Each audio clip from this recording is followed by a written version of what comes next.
উত্তর সিকিমের প্রাকৃতিক সৌন্দর্য সবচেয়ে মনোমুগ্ধকর। হিমালয় পর্বতমালার অসাধারণ সৌন্দর্য উপভোগ করা যায় উত্তর সিকিম থেকে। সবগুলো জেলার মধ্যে এটিই সবচেয়ে বড়।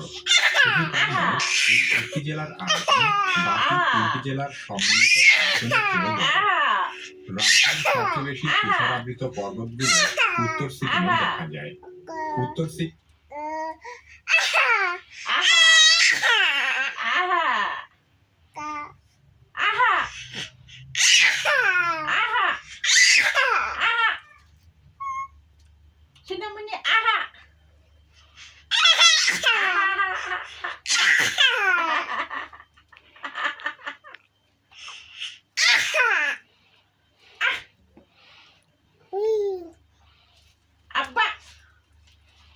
আব্বু কই আব্বু ডাক দেন আব্বা আব্বা আব্বা তালি দেন তালি দেখলাম পড়বে না তালি দিতে চাইতেছে দেখেন না কেন তালি দিচ্ছে